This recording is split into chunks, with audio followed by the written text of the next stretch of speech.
Hey guys, check out these floor mats I got for the 66 Caprice. These are Lloyd's floor mats, and look, it says Chevrolet official licensed product.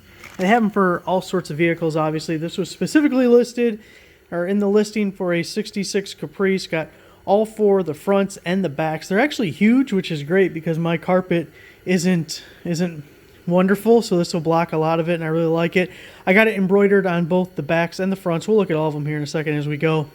You could have got just the fronts as far as their embroidery goes, and I really like that the script is actually the exact same. If you look, there's the actual logo or whatever on the side, so it matches really well. They feel like a really good quality, and that the style of the carpet actually looks very similar to, I mean, it looks like it's the same as the carpet that's in there. Anyways, let's put the backs in and then I'll show you the fronts. But these things are huge. Look at that. Also, by the way, it's got like the rubber backing there.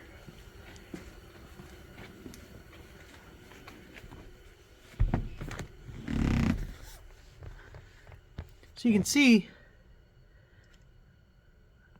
how it matches the same texture. I know there's a word for this type of carpet and I can't think.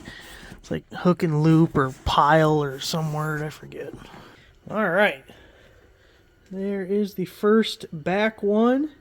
It definitely fills the entire space.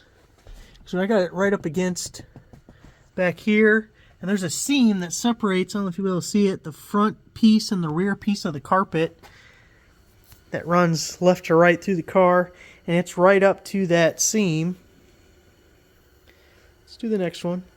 It has this cutout on this side. I'm actually not sure exactly what that's for, so I guess these could go the other way, but maybe it doesn't matter all that much anyways. Looks sharp, and that, I mean, you can get them for any vehicle. Did I mention that? It doesn't have to be this one. I'll put a link down below. I got mine from an eBay seller. Now let's move the seat back in, do the fronts. Save the driver's side for last because there's a couple of things to note about that. Now the way it fits kind of hangs up here. I think it'll relax a little bit and it'll lay flatter, but we know this is like a good position for it because there's a notch. Whoops, if we can get the light just right. Where the bracket is that bolts the seat to the floor. And then up here, come on, give me some light. If you can see right here, there's a cut and it's sewn. And that's right in the crease where we start going up to the firewall. Now for the driver's side, and if you can hear that, it's almost May and I still gotta have a heater out here. It's like 40 degrees outside today. The driver's side, it comes with these little carpet tabs, grabber guys. You can see the threads there. You screw it into your existing carpet and it's got that little catch. You know, modern floor mats have those a lot. So you have the little rings there. I'm not gonna mess with it. If it ends up being a problem, maybe I'll deal with it at some point. And then there's one right there. So here's our cutout for the seat bracket here. And then we also have our hole for the dimmer switch for the headlights. So hopefully that lines up fine and everything is good there. We also have that same slit I was talking about. And then here we have a cutout. I'm guessing it's where the gas pedal is going to be. Let's see. Oh boy. Now this is where we run into a problem with what is like a custom fitted mat on an old vehicle. So first off, this hole ends up right at a corner. There's no good way you would ever use that, and we got to be pretty close. Well, maybe I'm not. Oh my God, where's the booger at? Yeah, there's light. Come on, work with me. I mean, we're really close to where the cutout is for that bracket. I wasn't going to use it anyway, but that'd be a little difficult to use there. The other one here is just fine, but that's not our problem. Our problem is twofold up here. Now, first off, years and years ago, the fuse panel is not supposed to be here. Years ago, my bolt connector going out through the firewall broke, and we replaced it with something else, which is up there, which is where the fuse panel is supposed to go. But the new connector could not have the fuse panel mounted behind it, so now the fuse panel is mounted lower and in an incorrect spot. So this is hitting my fuse panel, which is no bueno.